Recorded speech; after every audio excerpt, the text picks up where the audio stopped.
नमस्कार, आप देख रहे हैं इंडिया न्यूज। आपके साथ मैं अभिषेक पांडे। बुलेटिन की शुरुआत करेंगे, खबरों का आगाज करेंगे फटाफट अंदाज में।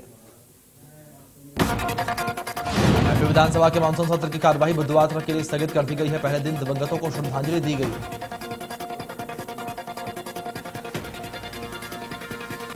इस दौरान सदन में सीएम शिवराज सिंह चौहान ने स्वामी स्वरूपानंद सरस्वती को श्रद्धांजलि दी। मध्य प्रदेश विधानसभा का मानसून सत्र मंगलवार से शुरू हुआ। पहले दिन विधानसभा के बाहर कांग्रेस ने जमकर हंगामा किया और महंगाई और लहसुन प्याज के दाम में गिरावट का विरोध किया। कांग्रेस कई विधायक लहसुन प्याज की बोटियां लेकर पहुंचे थे। इस दौरान विधायक जीतू पटवारी और कुणाल चौधरी समेत कई कांग्रेसी विधायक मौजूद रहे। वहीं सुरक्षाकर्मियों ने विधायकों को विधानसभा के गेट के बाहर रोक दिया। इस दौरान सुरक्षाकर्मियों और विधायकों के बीच धक्का मुक्की भी देखने को मिली। बता दें कि 5 दिनों तक चलने वाले इस मॉनसून सत्र में विधायकों ने कुल लगाए 1516 सवाल और 18 स्थगन, 216 ध्यान आकर्षण और आकाशीय संकल्प सदन में रखे जाएंगे। सदन में भू राजस्व संहिता संशोधन विधेयक और निजी विश्वविद्यालय संशोधन विधेयक और नगरपालिका विधि संशोधन विधेयक रखा जाएगा।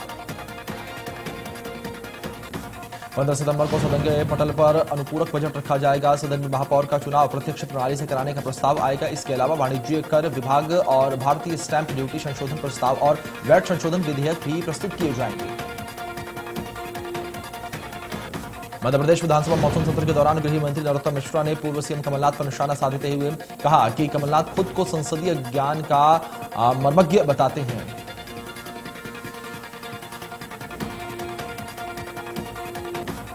मध्य प्रदेश में विधायक कांतिलाल भूरिया का बयान, कहा कि विधानसभा में उठाएंगे आदिवासियों के पलायन का मुद्दा। 4.5 लाख आदिवासियों का हुआ है प्रदेश से पलायन पर हम लाएंगे ध्यानाकर्षण। छत्तीसगढ़ के सीएम भूपेश रायगढ़ अब पहुंचे, जहां पर उन्होंने लैलूंगा में स्थित जगन्नाथ मंदिर में दर्शन किए। मंदिर में सीएम भूपेश बघेल ने पूजा अर्चना की, साथ ही प्रदेशवासियों में खुशहाली की कामना की। इस मौके पर मंदिर परिसर में सीएम ने बच्चों के साथ सेल्फी ली।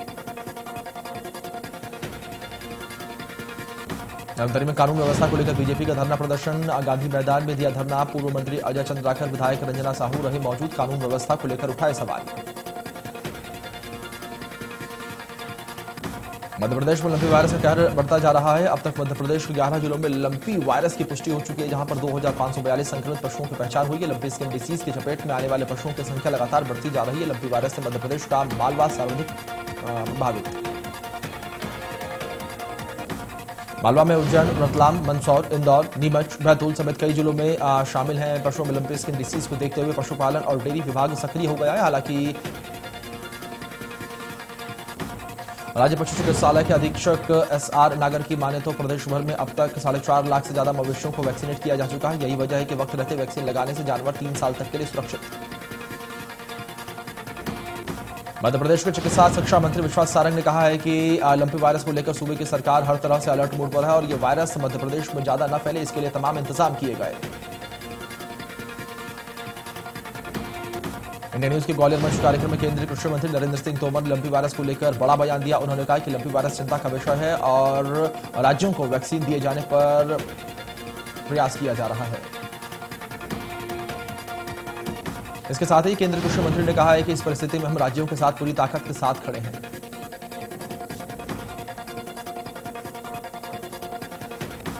मध्य प्रदेश में संस्कृति मंत्री उषा ठाकुर ने लव जिहाद और गरबा पंडाल को लेकर कहा है कि कोई भी गरबे में अपनी पहचान छिपाकर न आए।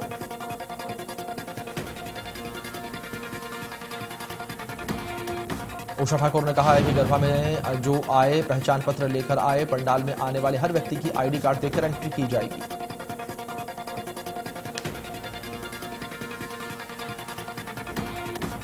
मध्य प्रदेश में मिशन मोड में प्रदेश बीजेपी निकाय चुनावों के बाद राजनीतिक नियुक्तियों का सिलसिला हो गया शुरू। बीजेपी के बागियों को एडजस्ट करने की कवायद तेज। 1930 एल्डरमैन होंगे नियुक्त। भोपाल, इंदौर, जबलपुर और ग्वालियर नगर निगम में 12-12 एल्डरमैन नियुक्त किए जाएंगे। यह संख्या अभी 6-6 है, इसे बढ़ाया जा सकता है। प्रदेश के नगरीय निकायों में प्रशासन और नगरपालिका और अधिनियम में जानकारों को एल्डरमैन के रूप में नियुक्त किया जाएगा। मध्य प्रदेश में बिल्ला बांग स्कूल मामले की सियासत गर्मा गई है। गृह मंत्री नरोत्तम मिश्रा ने दोषियों पर कार्रवाई की बात कही है। कांग्रेस ने पूछा है कि ऐसी घटनाएं क्यों होती रहती हैं। मंडला में लपड़ा पंचायत में डायरिया का कहर, एक महिला की हुई मौत, 20 मरीज जो है डायरिया से पीड़ित मरीज जिला सरकारी अस्पताल में भर्ती। कोरबा शहर के साथ दर्री वासियों को जल्द ही सौगात मिलने वाली है। दर्री डैम के समांतर बने पुल का निर्माण कार्य लगभग पूरा हो चुका है और अप्रोच मार्ग का काम बाकी है। इसे पूर्ण होते ही इस पुल को आम जनता को सुपुर्द कर दिया जाएगा। अप्रोच मार्ग के बनते ही सीएम इसका लोकार्पण करेंगे और नए पुल के बन जाने से दर्री बांध का बोझ समाप्त हो जाएगा। भोपाल में कांग्रेस विधायक का बेटा पार्टी में किया गया बाहर। कांग्रेस ने करण मोरवाल को 6 साल के लिए पार्टी से निष्कासित किया है। रेप के मामले में काट रहा है जेल। धार में अवैध शराब परिवहन को पकड़ने के लिए कई एसडीएम और नायब तहसीलदार की टीम का शराब माफियाओं ने हमला कर दिया, जिसमें दोनों अधिकारियों को चोट आई है। जानकारी में ट्रक ढोलिया से अलीराजपुर जा रहा था, जिसके बाद एसडीएम नवजीवन पवार और नायब तहसीलदार राजेश भिंड ने ट्रक का पीछा किया और ढाबे पर अवैध शराब से भरे हुए ट्रक को रोका। इसी दौरान शराब माफियाओं ने उन पर हमला कर दिया। घटना की सूचना मिलते ही कुर्शी पुलिस मौके पर पहुंची और 2 आरोपियों को गिरफ्तार किया है और अन्य आरोपियों को तलाश में जुटी हुई है। ग्वालियर में 7000 का इनामी बदमाश गिरफ्तार किया गया है। ग्वालियर क्राइम ब्रांच ने इसकी कार्रवाई को अंजाम दिया। यूपी के जालौन से आरोपी की गिरफ्तारी हुई है। जांजगीर चांपा में युवक को बंधक बनाकर भीड़ ने जमकर पीटा है। युवकों की पिटाई का वीडियो सोशल मीडिया पर वायरल और बरबसपुर गांव का पूरा बताया जा रहा है वीडियो। इंदौर में नगर निगम लगातार अवैध निर्माणों के खिलाफ कार्रवाई करता हुआ नजर आ रहा है। मंगलवार को सुबह एबी रोड स्थित व्यावसायिक बिल्डिंग पर निगम प्रशासन ने अवैध निर्माण पर बुलडोजर चलाया। जानकारी के मुताबिक ओल्ड पलासिया पर निर्मित इस व्यावसायिक बिल्डिंग का निर्माण नीलू पंजवानी ने किया था, जहां पर 2 बड़े शोरूम लगभग तैयार थे, जिनकी जल्द ही ओपनिंग भी होनी थी।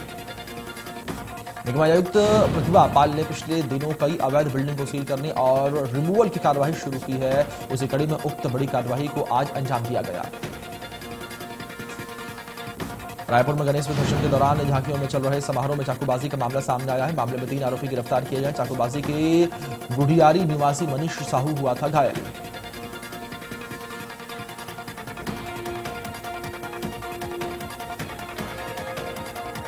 जानकारी के मुताबिक शहर के एक रेस्टोरेंट के पास 12 से 13 बदमाशों ने कुछ लोगों पर हमला कर घायल कर दिया था। यह पूरा मामला मोहतापारा थाना इलाके का बताया जा रहा है। बलरामपुर में महिला का हत्या आरोपी पति गिरफ्तार कर लिया गया है। पुलिस ने बताया है कि आरोपी हृदयलाल मार्को बाहर आकर काम करता था और घटना के दिन वो घर आया हुआ था। इसी दौरान उसकी पत्नी अपने बच्चों के साथ सोई हुई थी और उसने उठने से थोड़ी देर हो गई थी। आरोपी पति इसी बात से नाराज हो गया और गुस्से में आकर पत्नी को डंडे से पीटने लगा। इसके बाद फरार हो गया। तो वहीं दूसरी ओर गंभीर रूप से घायल पत्नी को आनंद फानन में अस्पताल में भर्ती करवाया गया, जब तक उसकी मौत हो चुकी थी, जिसके बाद पुलिस ने कार्रवाई शुरू की। बलरामपुर में महिला को पत्थर मारकर हत्या का मामला सामने आया है। कोर्ट में धारा 302 के तहत महिला की हत्या के आरोपी को आजीवन कारावास की सजा सुनाई है। जानकारी के मुताबिक मृतका बकरी चराने के लिए पहाड़ी की ओर गई हुई थी, तभी एक युवक ने पत्थरों से उस पर हमला कर दिया, जिसके बाद उसकी मौके पर मौत हो गई। इसके बाद आरोपी ने शव को जंगल में छुपा दिया, जिसके बाद पुलिस ने कार्रवाई करते हुए आरोपी को गिरफ्तार कर लिया था। छत्तीसगढ़ के बलरामपुर जिले में अंधे कत्ल की गुत्थी को पुलिस ने सुलझा लिया है और पुलिस ने मृतक महिला की बहू को गिरफ्तार किया। जानकारी के मुताबिक 7 सितंबर को घर में सास मृत हालत में मिली थी, जिसकी शिकायत थाने में की गई। सूचना मिलते ही पुलिस घटनास्थल पर पहुंची, जायजा लिया। इसके बाद मृतका की बहू पर पुलिस ने शक हुआ, जिसके बाद उसने अपना आरोप कबूल कर लिया। इसके बाद पुलिस ने उसे गिरफ्तार किया। नगर निगम धमतरी में करोड़ों रुपए की लागत से बालक चौक शॉपिंग कॉम्प्लेक्स, ऑडिटोरियम और बहुमंजिला पीएम आवास का निर्माण शुरू हो चुका है, लेकिन निगम प्रशासन की उदासीनता के चलते सालों बाद भी ये तीनों बड़े निर्माण कार्य पूरे नहीं हो पाए। ऐसे में अब निगम की कार्यशैली पर सवाल उठाने शुरू हो चुके हैं। दरअसल धमतरी शहर में सिहावा रोड में करीब 4 साल पहले 5 करोड़ रुपए की लागत से 6000 वर्ग फुट में ऑडिटोरियम का निर्माण शुरू हुआ था, लेकिन करीब 2 साल से निर्माण कार्य रुका हुआ है। इसी तरह से शहर के बालक चौक में करोड़ों की लागत से शॉपिंग कॉम्प्लेक्स का निर्माण कार्य भी 2 साल से रुका हुआ है, जिससे व्यापारियों में निगम प्रशासन के खिलाफ काफी नाराजगी देखी जा रही है।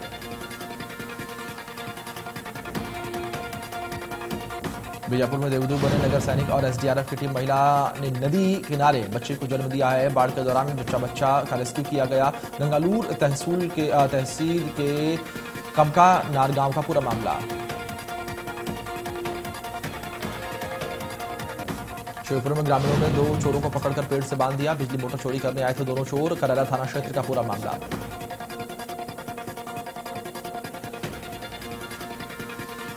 अंबिकापुर में जमकर हुई बारिश, जनजीवन हुआ प्रभावित। तेज आंधी से बिजली का तार क्षतिग्रस्त, कई इलाकों में हुई बिजली गुल।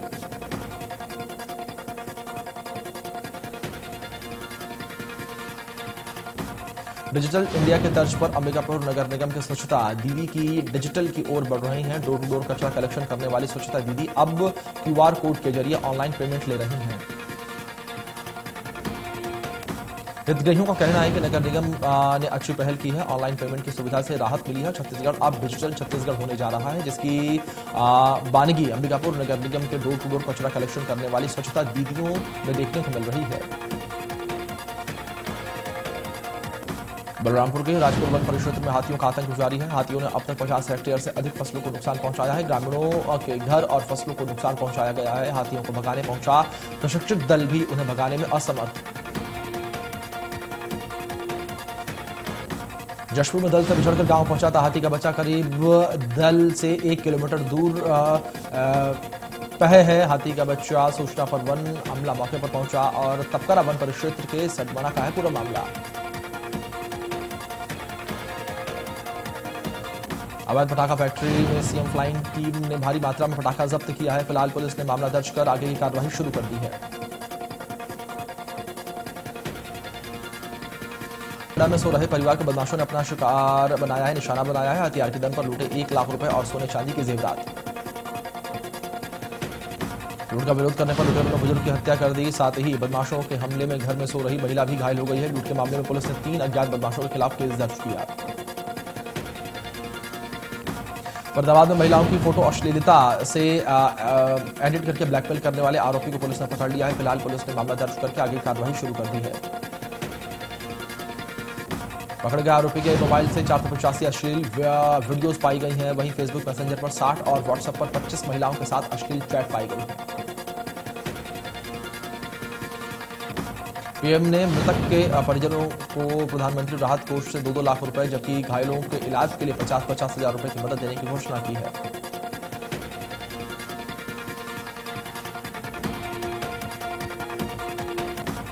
वहीं भारत 1 दिसंबर 2022 से G20 की अध्यक्षता करेगा। इस शक्तिशाली समूह की अगुवाई का कार्यकाल 1 साल के लिए होगा, जो कि 30 नवंबर 2023 को खत्म होगा। इस दौरान अलग अलग देशों के करीब 200 बैठकें आयोजित की जाएंगी। विदेश मंत्रालय ने यह जानकारी दी है। अलग अलग देशों में होगी करीब 200 बैठकें।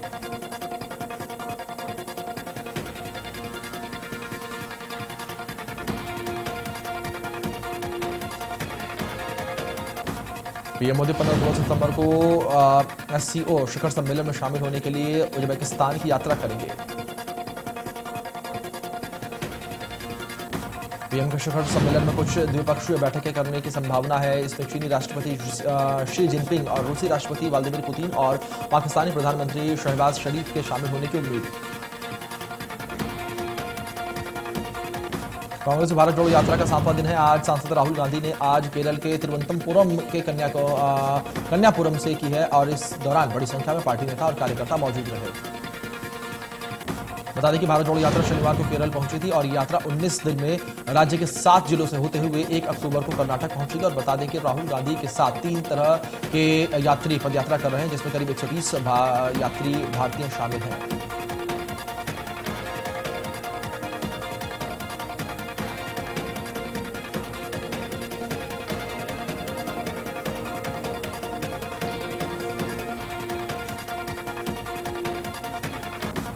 नीतीश कुमार की पार्टी जेडीयू को अरुणाचल प्रदेश और मणिपुर के बाद दमन दीव में बड़ा झटका लगा है, जहां पर 15 जिला पंचायत सदस्यों समेत पार्टी की पूरी यूनिट बीजेपी में शामिल हो गई है। अरुणाचल प्रदेश और मणिपुर के बाद अब दमन द्वीप में जेडीयू के 17 में से 15 जिला पंचायत सदस्य समेत पार्टी की पूरी यूनिट भारतीय जनता पार्टी में शामिल हुई। मुकुल रोहतगी को दूसरी बार अटॉर्नी जनरल के पद पर नियुक्त किया गया है। वह 1 अक्टूबर से अपना दूसरा कार्यकाल शुरू करेंगे। बता दें कि रोहतगी के वेणुगोपाल की जगह लेंगे, जिनका कार्यकाल 30 सितंबर को समाप्त हो रहा है। रोहतगी इससे पहले जून 2014 में भी अटॉर्नी जनरल के रूप में नियुक्त किए गए थे और जून 2017 तक सेवाएं दी थी। पूरी दुनिया इस समय भारतीय नौसेना की ताकत देख रही है। बंगाल की खाड़ी में भारत और जापान के बीच छठा समुद्री अभ्यास चल रहा है। इस अभ्यास में मेजबानी भारतीय नौसैनिक कर रही है और यह मैरीटाइम अभ्यास 11 सितंबर को शुरू हुआ था। समुद्री अभ्यास में भारतीय नौसेना का प्रतिनिधित्व 3 स्वदेशी रूप से डिजाइन और निर्मित युद्धपोत कर रही हैं। भारतीय नौसेना के मुताबिक गाइडेड मिसाइल डिस्ट्रॉयर और रणविजय और फ्लीट टैंकर ज्योति और ऑफशोर गश्ती जहाज सुकन्या पनडुब्बियां समेत समुद्री गश्ती विमान और जहाज से चलने वाले हेलीकॉप्टर इस अभ्यास में शामिल हैं। जम्मू कश्मीर के एसआई भर्ती घोटाले के मामले में सीबीआई देश के 33 ठिकानों पर छापे मार रही है। सीबीआई जम्मू कश्मीर, श्रीनगर, हरियाणा, गांधीनगर, गाजियाबाद, बेंगलुरु और दिल्ली में छापेमारी कर रही है।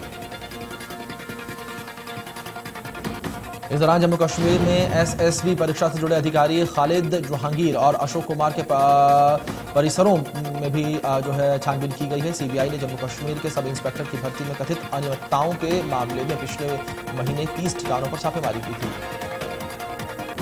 सीबीआई ने कोचिंग सेंटर के मालिक और बीएसएफ के तत्कालीन चिकित्सा अधिकारी और जम्मू कश्मीर सेवा चयन बोर्ड के अधिकारियों समेत 33 आरोपियों के खिलाफ मामला दर्ज किया है। उत्तर प्रदेश के गाजियाबाद में एक डॉक्टर अरविंद वत्स को सतन से जुदा करने की धमकी दी गई है। जानकारी के मुताबिक व्हाट्सएप पर कॉल आया और उन्हें कहा गया कि हिंदू संगठनों के लिए काम करते हो, इसलिए तुम्हें कन्हैयालाल के पास जाना पड़ेगा। धमकी को लेकर डॉक्टर अरविंद ने कहा है कि वो और उनका परिवार पूरी तरीके से डरा हुआ है, उन्हें जान का खतरा सता रहा है। वहीं डॉक्टर ने पुलिस से इसकी शिकायत की है। इसके बाद भी राजस्थान के उदयपुर में एक दर्जी कन्हैया लाल को उसकी दुकान में जाकर 2 जिहादियों ने बर्बरता से हत्या की थी। तेलंगाना के सिकंदराबाद में आज सुबह भीषण हादसा हो गया। एक इलेक्ट्रिक स्कूटर शोरूम में भीषण आग लगी। हादसे में 8 लोगों की मौत की खबर है, जबकि 5 लोग गंभीर रूप से घायल। घायलों को अस्पताल में भर्ती करवा दिया गया है। दरअसल आग बिल्डिंग के दूसरे तल पर लगी थी और आग की वजह से शॉर्ट सर्किट बताई जा रही है। आग लगने की सूचना मिलते ही दमकल की गाड़ियां मौके पर पहुंची और आग बुझाने का काम शुरू कर दिया। इलेक्ट्रिक स्कूटर शोरूम के बिल्डिंग में फंसे लोगों को बाहर निकाला गया। दिल्ली एनसीआर में देर रात झमाझम बारिश से मौसम सुहावना हो गया है। लोगों को मुसलधार गर्मी से राहत मिली है। ग्रेटर नोएडा और आसपास के इलाकों में बारिश के बाद ठंडी हवाएं चलने की वजह से तापमान में गिरावट आई है और उमस भरी गर्मी से लोगों को राहत मिली। मुंबई के कई इलाकों में देर रात बारिश हुई है और अक्सर देखा जाता है कि मुंबई में बारिश के बाद जलभराव हो जाता है, जिसके कारण लोगों को दैनिक जीवन में परेशानियां होती हैं। वहीं देश में कोरोना के 4,369 नए मामले सामने आए, जबकि संक्रमण से 20 लोगों की मौत हुई है। राजधानी दिल्ली में कोरोना को लेकर अच्छी खबर सामने आ रही है। दिल्ली में कोरोना के केसों में गिरावट दर्ज की गई है। कोरोना के 63 नए मामले सामने आए। 160 मरीजों को डिस्चार्ज किया गया। दिल्ली में कोरोना से एक मरीज की मौत हुई है, जबकि एक्टिव केस 619।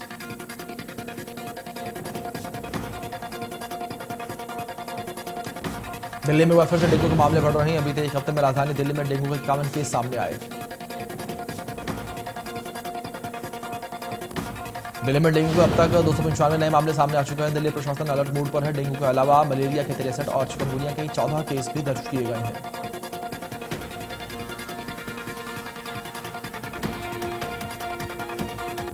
राज कपूर की सुपरहिट फिल्म राम तेरी गंगा मैली साल 1985 में बॉलीवुड में डेब्यू करने वाली मंदाकिनी इन दिनों एक बार फिर से चर्चा बटोर रही हैं। 26 साल के बाद मंदाकिनी एक बार फिर से अपने कमबैक को लेकर चर्चा में है। मंदाकिनी ने उस दौर में फिल्म दुनिया में हालात पर अब खुलकर ढेर सारी बातें कही हैं। आज के दौर में करोड़ों की कमाई की तुलना में तब बॉलीवुड की टॉप एक्ट्रेसेस को कितनी रकम मिलती थी, इस पर से भी उन्होंने पर्दा उठाया। मनी लॉन्ड्रिंग केस में जफर फंडाजी को 14 सितंबर को पूछताछ की जाएगी। दिल्ली पुलिस की EOW शाखा ने नया समन जारी किया है। एक्ट्रेस महिमा चौधरी का आज जन्मदिन है। उन्होंने फिल्म प्रदेश से बॉलीवुड में डेब्यू किया था।